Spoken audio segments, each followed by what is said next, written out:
यो केन्द्र सरकारको शिकारै हो हाम्रो प्रदेश सरकार परेको यसमा केन्द्र सरकारको शिकार बनेको हो अनि प्रदेश सरकार अब यहाँको विधि प्रक्रियाले यहाँको अविश्वास प्रथा विश्वासको मतका चाहिँ आधारमा एउटा विधि प्रक्रियाबाट यहाँ पुग्यो अनि प्रदेश सरकारले सङ्घ सरकारले उठाउनु पर्यो दण्डित गर्नेछ। म शक्ति प्रतिष्ठान विश्वास गर्छु। कार्यपालिका न्यायपालिका र व्यवस्थापिकाको गतिशीलता नै लोकतन्त्रको भविष्य निर्धारण गर्दछ। यसको सबलीकरणमा नेतृत्वको इमान्दारिता प्रमुख शर्त हो। तर किन हाम्रो देशमा सरकार र पार्टीको नेतृत्व गरेकाहरू राष्ट्रियता र लोकतन्त्रमा विविध प्रयोग उभिन सक्दैनन् र बारम्बार सत्तामा हुँदा र नहुँदा बोली र व्यवहार बदलिरहन्छन्। आफैले निर्वाचनमा जनताको सामु गरेका प्रतिबद्धता विपरीत गठबन्धनमा रमाउँछन्। मेरो नेतृत्वको सरकार गठन गर्दा नेकपा माओवादी केन्द्र सहयोगी दल थियो। समयक्रममा एउटै दलमा सामेल भएको पनि हौँ र तर राष्ट्रिय घटनाक्रममा सर्वोच्चको फैसलापछि दुवै दल छुट्टा छुट्टी भएको तथ्य साँचो। तर के एउटा दल भङ्ग भएपछि त्यसको दलको नीति र नेतृत्वमा रक्षा गर्नु पर्दैन? आफ्नै नेतृत्वको विरुद्धमा सडकदेखि सडकसम्म गरिएका अराजनीतिक व्यक्तिलाई लोकतन्त्रबाट छुट दिन सकिन्छ र? लोकतन्त्र भनेको अराजकता होइन, यो भिडतन्त्र पनि होइन। एउटा विधिमा नीतिमा नेतृत्वमा चल्नु पनि पार्टीलाई फटुवा बस्ने गरी बस्ने पार्टी जस्तो बनाउन सकिन्छ? नेता त नीति विचार नेतृत्व र विधि मात्र बनाउने गर्दछ। लोकतन्त्रमा सत्तामा रहनु र सत्ता बाहिर हुनु सामान्य नै हो। यति बेला नेकपा एमाले प्रतिपक्ष भएको छ। हामी नयाँ सरकारका राम्रा कामका लागि सहयोग र गलत कामका लागि विरोधको र तनावको भूमिका अख्तियार गर्नेछौँ। गण्डकी प्रदेशसभामा र तनावको प्रतिनिधिहरूको भूमिका निर्वाह गर्नेछौँ। राजनीतिको लामो यात्रामा सहयात्रीहरू फेरिने कुरा नेकपा एमालेको निमित्त कुनै अनुरोध भयो।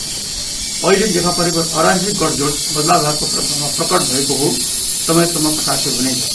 जनअधिकारको विरुद्ध पञ्चौँ प्रहार गर्ने प्रवृत्ति लोकतन्त्र सङ्घीयता र गणतन्त्रको लागि हानि पुर्याउने प्रवृत्ति हो। हामीलाई थाहा छ वञ्चौँले देशमा त सक्ला सयौँ चोट पाएको रूपलाई जीवनभर त्यसको चोट याद हुनेछ। सयौँ चोट सहेर पनि जनता मित्रहरू तथा चाहिँ यहाँको सुझावको सहयोग गर्नेछ। मिटिङ भयो राष्ट्रिय समस्या समाधान समितिको विकासमा सम्बन्धित बैठक, अन्तर प्रदेश परिषदको बैठक र त्यस्तै अरू चाहिँ तपाईँको विपदसँग जोडिएका महत्त्वपूर्ण चाहिँ बैठकहरूमा चाहिँ म सम्म चाहिँ धेरै जाँदै गएन म काठमाडौँमा। किनभने त्यो हामी यो प्रदेशमा काम गर्छौँ भने चाहिँ प्रदेशकै जनताको सेवा गर्नुपर्छ, प्रदेशकै सरकारलाई चाहिँ प्रभावकारी ढङ्गले चलाउनुपर्छ भन्ने कुरा।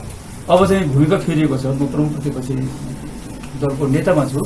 प्रमुख प्रतिपक्षी दलको नेता भइरहँदाखेरि मुख्यमन्त्री जस्तो 24 घण्टा पोखरा बसिरहनु त पर्दैन होला।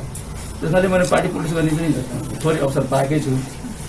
केन्द्रीय पोलिटिक्समा चाहिँ आफ्नो चाहिँ प्रभावकार भूमिका बढाउने कुरा पनि मैले समय पाएकै छु।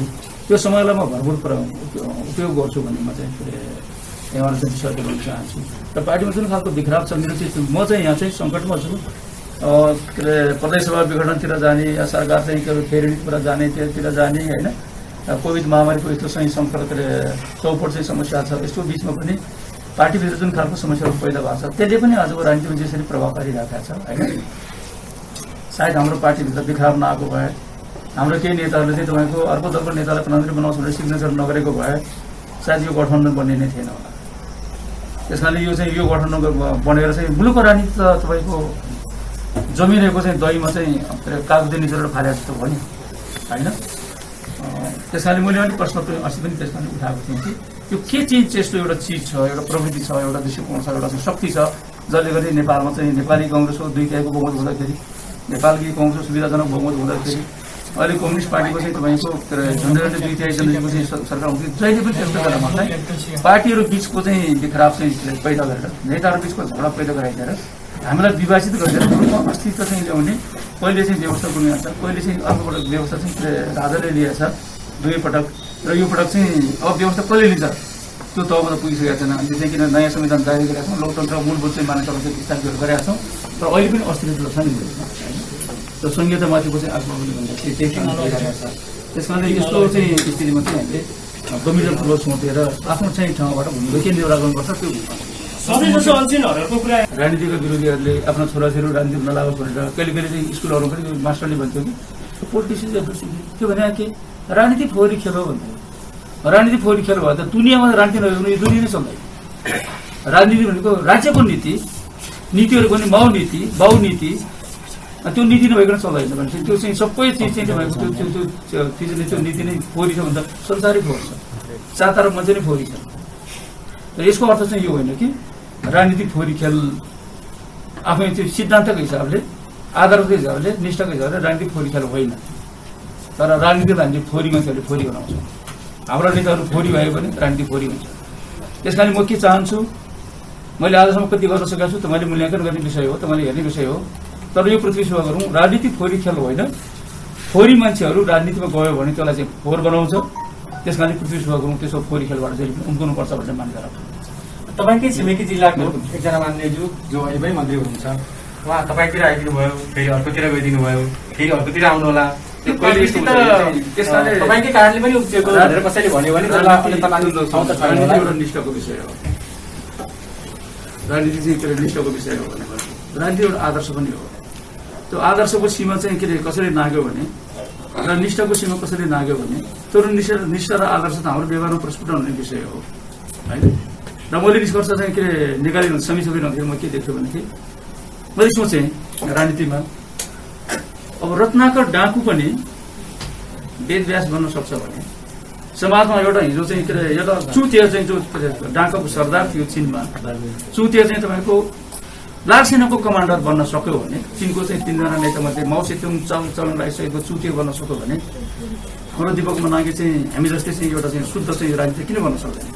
म सुध्रिन्छु भन्यो भने समाजसेवा आउँछ भने किन गर्न सक्दैन? मैले त्यसलाई मार्ग प्रस्तुत गरेँ, मैले त्यसलाई सघाएको।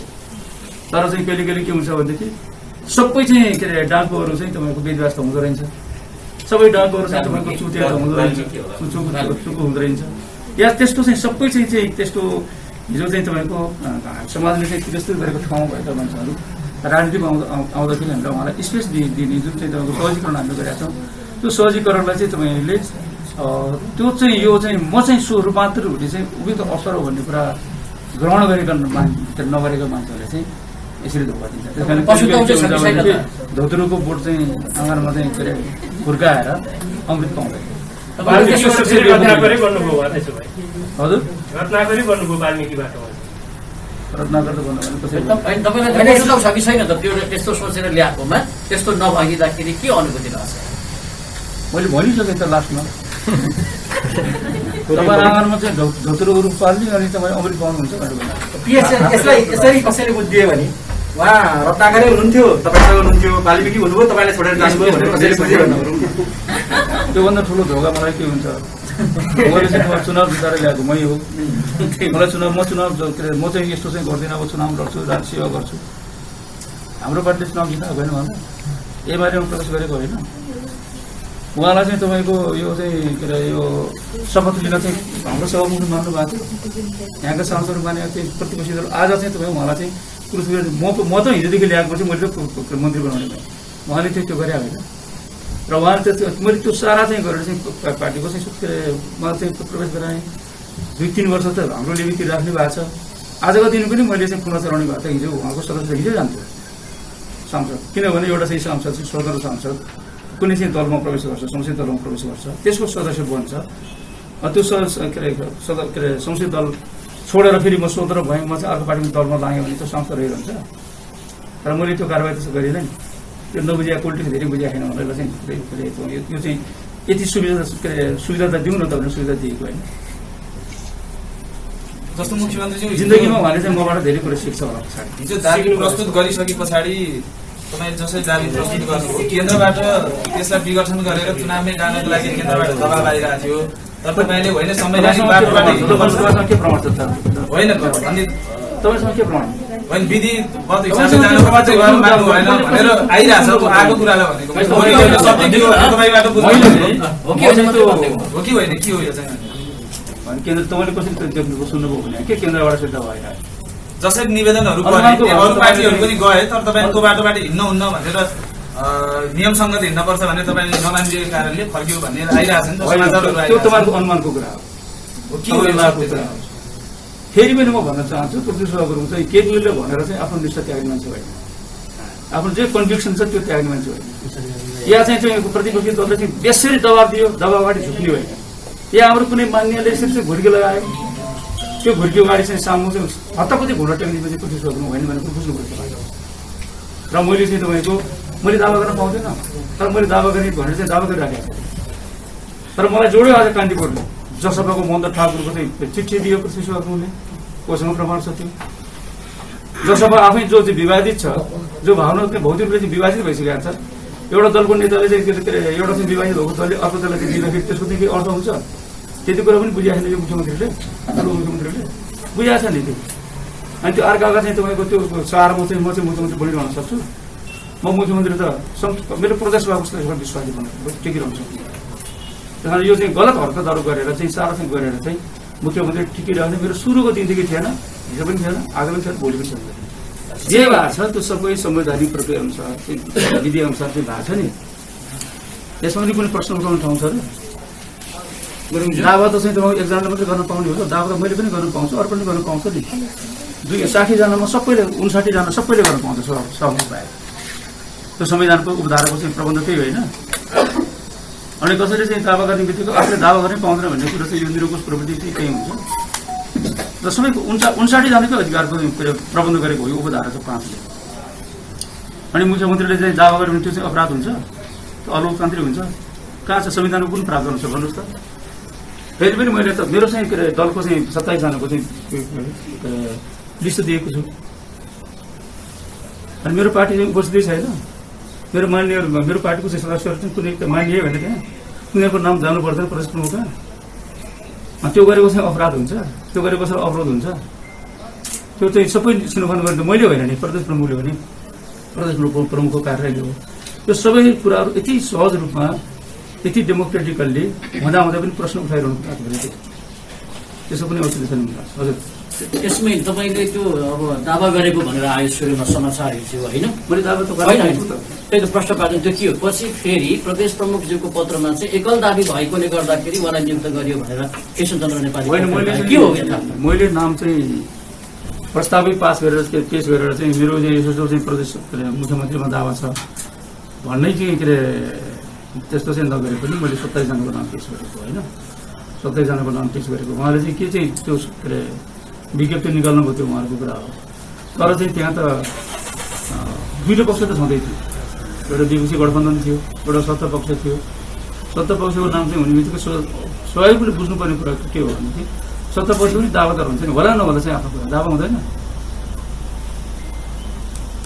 अब उहाँले त्यो गर्नुभएको छ भने त्यो चाहिँ वास्तवमा चाहिँ हाम्रो भावना नबुझेको एउटा बलियो प्रतिपक्षी गण्डकी प्रदेश सभाले पाएको छ प्रदेशले अब तपाईँहरूको अब अघि नै भनिसक्नुभयो रचनात्मक सुझावमा हामी चाहिँ सुझाव दिन्छौँ भनेर सत्ता पक्षलाई चाहिँ यो विभिन्न तरिकाले दुनो गाँसा जस्तो फेरि सत्ता बनाएको छ एउटा कतिको चुनौती देख्नु भएको छ यो लामो चल्ला कि नचल्ला अब त्यो कामना गर्छु उहाँहरूको सरकार अनुसार चलाउँछ जुन उद्देश्य अनुसार बनाएको त्यो उद्देश्य अनुसार चल्न सकोस् तर चाहिँ हाम्रो चाहिँ मुलुक चाहिँ मेरो पनि गठबन्धनको सरकार भनेको हाम्रो गठबन्धन फेरि रहन्छ महिना फेरिरहन्छ त्यो त चाहिँ 4वटा चाहिँ के अरे पार्टीको गठबन्धन एकदम चाहिँ आफै के अरे दलभित्र पनि विभिन्न गुटमा चाहिँ विभाजित भएको पार्टीहरू ती आफै एक ठाउँ 4वटा पार्टी एक ठाउँमा जुटेका छन् विभिन्न चाहिँ भन्दाखेरि अप्राप्रिक भन्दा गठबन्धन भन्दाखेरि यो चाहिँ फेरि प्रश्न उठाउन सक्छन् साथीहरूले होइन पूर्व पश्चिम उत्तर दक्षिणका सबै आएर मिलेका छन् कुर्सीका लागि प्रधानमन्त्री र मुख्यमन्त्रीको लागि अरू उद्देश्य के छ र त्यसको लागि गरिने चाहिँ यो सत्ता प्राप्तिको कुर्सी प्राप्तिको लागि गरिने गठबन्धन चाहिँ सत्ता र कुर्सीमा चाहिँ के न के तलमाथि हुने बित्तिकै त्यसको बिग्राउ सुरु भइहाल्छ झगडा सुरु भइहाल्छ तर झगडा भइहालोस् फेरि चाहिँ नेकपा एमाले चाहिँ कुनै नेता मुख्यमन्त्री हुन पाओस् भनेर मैले कामना गर्छु मैले उहाँको सरकार आउँछ चलोस् भन्ने कामना गर्छु तर यो जे गठबन्धन जसरी बनेको छ यस्तो चाहिँ आयु लामो छैन संसद विघटन होस् र चुनाव होस् भन्ने कामना चाहिँ गर्नुहुन्न हजुर संसद विघटन होस् र चुनाव होस् भन्ने अपेक्षा छ कि छैन यो आज चाहिँ नेपालको एउटा चाहिँ आफूलाई सबभन्दा ठुलो या चाहिँ सबभन्दा चाहिँ लोकप्रिय चाहिँ ठान्ने चाहिँ एउटा दैनिक पत्रिकाले लेखेको छ पृथ्वी शुभ घुम्दै यसो भयो यसो चाहिँ दावा पेश गर्यो यस्तो झुट गरेर नगर्नुहोस् त तपाईँले बारम्बार चाहिँ यो काण्डीहरू समाचार किन प्रश्न गर्छ किन एउटा व्यक्तिमाथि पूर्वाग्रह राखेर बोल्छ त्यस कारणले चाहिँ म के भन्न चाहन्छु यस्तो चाहिँ कुराहरू नगर्नुहोस् तपाईँहरूले हामी चाहिँ राजनीति भनेको एउटा निष्ठा हो राजनीति भनेको एउटा आदर्श हो र मैले तपाईँहरूसँग चाहिँ बारम्बार भनिराखेको पनि छैन मेरो व्यवहारले पनि म सबर देखाउने कोसिस गर्छु राजनीति एउटा आस्था हो निष्ठा हो एउटा आदर्श हो एउटा आदर्शमा बाँच्नु पर्दैन मान्छे जब राजनीतिहरू आदर्शबाट विचलित भएका छन् केन्द्रमै विचलित भइरहेको देख्छु म आफ्नो आदर्श आफ्नो निष्ठा आफ्नो सिद्धान्तबाट त्यसबाट चाहिँ जुन खालको राजनीति यस्तो खालको चाहिँ तपाईँ अवरोह टर्मोल चाहिँ सुरु भएको छ राजनीतिको यसको फाइदा भएको छ कसलाई हामी जनताले चाहिँ के अरे पाउनुपर्ने चाहिँ यस्तो महामारीको बेला उपचार राम्रोसँग पाउन नसकेको पनि हाम्रो चाहिँ के अरे जनताको उपचारको लागि जुझ्नको लागि चिन्ता कसलाई छ भन्नुहोस् त? सबैलाई चिन्ता चाहिँ प्रधानमन्त्रीको छ, सबैलाई चिन्ता चाहिँ तपाईँको सांसदकै छ। त्यस कारणले चाहिँ यो पृथ्वी सभा गरौँ। एउटा निष्ठा चाहिँ केमा छ भनेदेखि प्रदेश सभा चाहिँ र प्रदेश सरकारहरू र स्थानीय सरकार त हामीले तलमाथि गर्न सक्दैनौँ भने संवैधानिक कानुन छ। यी सबै सरकारहरू 5 वर्षको कार्यकाल पुरा गर्न पाउनुपर्छ उनीहरूले। यो पहिलोपटक चाहिँ कार्यकाल लाग्यो अनि त्यो सङ्घीय शासन प्रणालीको सामर्थ्य यसले देखाउने चाहिँ एउटा स्थिरताको चाहिँ प्रत्याभूति। केन्द्रमा सरकार गाँधीमाझी भए पनि प्रदेशको सरकार चाहिँ चलिरह्यो भने यसले चाहिँ के अरे प्रत्याभूति दिन सक्छ स्थिरताको भन्ने कुरो मान्यता बोकेर हिँडेका मान्छे चाहिँ विरलै मान्छे मात्रै भन्छु मैले। अहिले सत्तामा रहेका या सांसद होस् या प्रतिपक्ष होस् या सत्तापक्ष होस्, सत्तामा रहेको विरलै मान्छेहरू चाहिँ म त्यो पाउँछु। तपाईँ मेरो सांसद पद हुन्छ कि नहुन् भन्ने कुरा हुँदैछ। हाम्रो निष्ठा के छ कहाँनिर छ भने म मुख्यमन्त्री हुन्छ कि हुँदैन भन्ने कुरा चाहिँ जोडिएको छैन। यो चाहिँ प्रदेश सभा चाहिँ 5 वर्ष चल्नुपर्छ भन्ने मान्यता राख्ने मान्छेहरूको